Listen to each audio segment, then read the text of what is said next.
Alhamdulillah. Alhamdulillahi Rabbil Alamin. Alhamdulillahilladzi anzala ala abdihi alkitaba wa lam yaj'al lahu 'iwaja. Ashhadu an la ilaha illallah wahdahu la syarika lah. Wa ashhadu anna Muhammadan 'abduhu wa rasuluh. Faya ayyuhal muslimun, ittaqullaha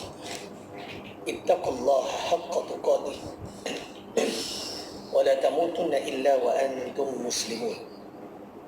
Alhamdulillah, kita panjatkan setinggi-tinggi kesyukuran kepada Allah untuk sama-sama insya-Allah kita zoom bacaan daripada surah yang ke-67 yang bermaksud kerajaan, iaitu surah Al-Mulk. Mudah-mudahan apa yang kita lakukan sebentar lagi ataupun apa yang kita lakukan ini akan menjadi pelindung bagi kita di alam barzakh, umpama bulan yang menerangi kegelapan malam. Kelebihan surah Mulk, saya kira ramai dah tuan guru dan juga ustaz-ustaz kita yang membicarakan tentang kelebihan surah Al-Mulk. Tapi jauh daripada itu, saya ingin mengajak semua untuk melihat tentang apa sebenarnya ada pada keseluruhan Al-Quran itu sendiri.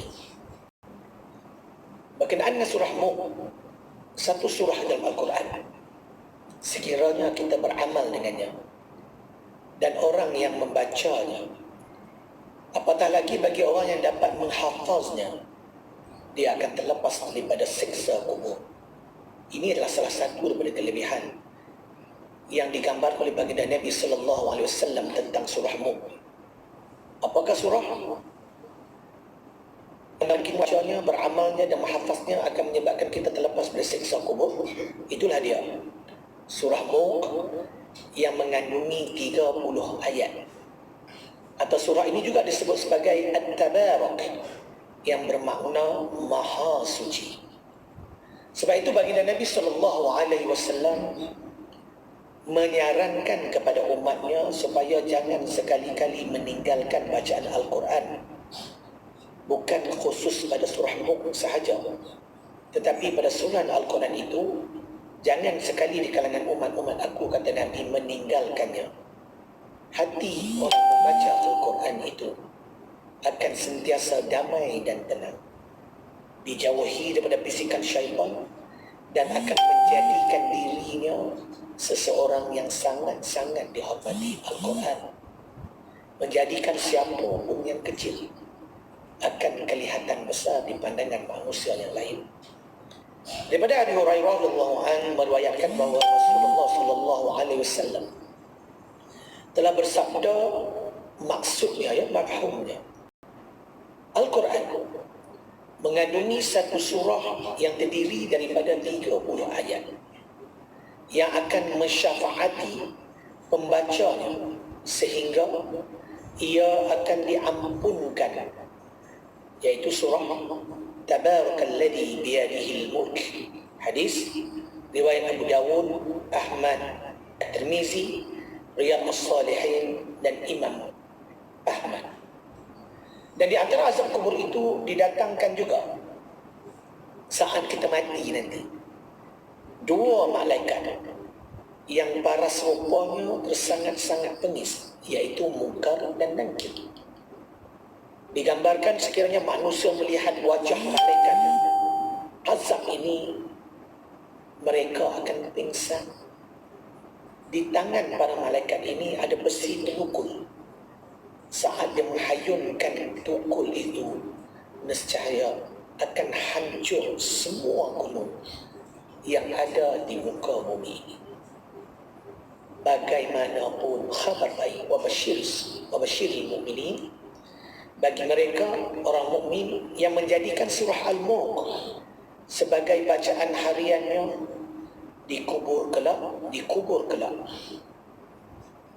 Surah Mulk akan menjadi pelindung dan menjadi penghalang bagi mereka yang mengamalnya daripada disiksa oleh dua malaikat. Di dalam kubur orang yang meninggal dunia akan didatangi malaikat azab bermula daripada kakinya untuk menerima hukuman.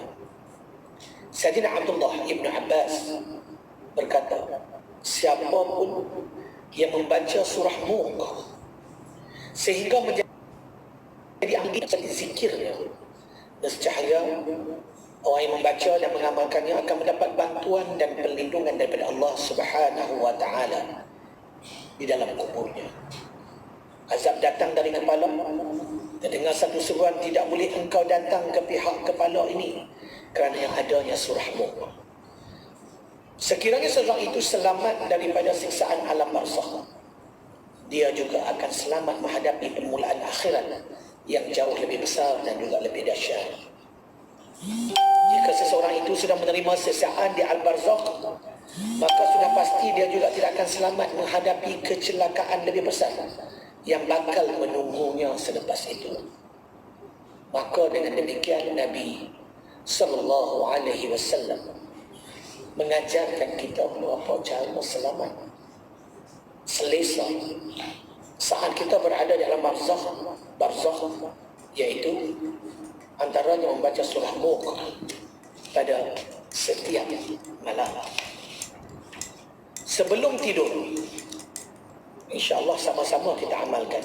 Saya dan juga semua viewers, kita pastikan mengambil sedikit masa untuk membaca surah Al-Mulk, dengan harapan apabila biasa melazimi bacaan surah Al-Mulk dan andai kata ditakdirkan kita dipanggil oleh Allah Subhanahu wa taala, Allah Subhanahu wa taala akan mengampuni segala dosa serta akan mengharumkan perkuburan kita menjadi sebahagian taman-taman di dalam taman syurga.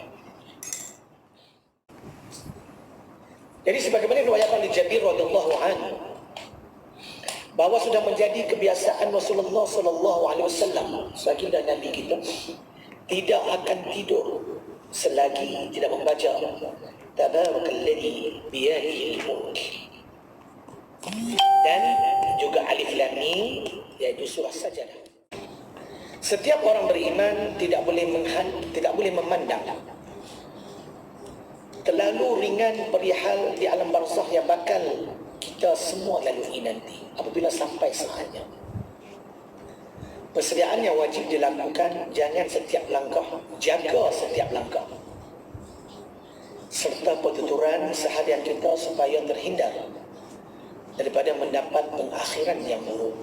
Abu Darda berkata, 3 perkara yang membuatkan aku ketawa dan menyebabkan aku menangis, kata Abu Darda. 3 perkara, iaitu orang yang mengejar dunia padahal kematian sedang mengejarnya, dan juga seseorang yang banyak ketawanya ketika tidak tahu adakah Tuhannya redha kepadanya ataupun memurkainya. Dan yang ketiga, individu yang lalai padahal Allah tidak pernah lalai kepada kita. Rasulullah SAW juga mengajar untuk mengamalkan satu doa bagi memohon perlindungan dari azab kubur. Doa yang bermaksud, ya Allah, aku berlindung denganmu daripada kelemahan, daripada malas, penakut, berlupa, bakhil, dan aku juga berlindung denganmu daripada siksa kubur dan fitnah hidup dan mati. Hadis riwayat Muslim. Allahumma inni a'udzu bika minal ajzi wal kasal wa jubni wal harami wal bukhl wa a'udzu bika min azabil qabri wa a'udzu bika min fitnatil mahya wal mamat. Yang bermaksud seperti mana saya sebut tadi, ya Allah, kita berlindung daripada kelemahan, malas, penakut, pelupa, bakhil, dan berlindung dengan Allah daripada siksa kubur dan juga fitnah hidup dan juga mati. Jadi mudah-mudahan dengan sedikit tazkirah pendek tentang kelebihan yang ada pada surah Mulk, banyak hadis yang menceritakan kelebihan surah Mulk, ianya akan memberi kekuatan dan akan menambahkan keazaman zaman kita supaya beristiqamah. Bukan saja dengan surah Mulk, bukan surah Al-Mulk, tetapi juga dengan Al-Quran itu sendiri.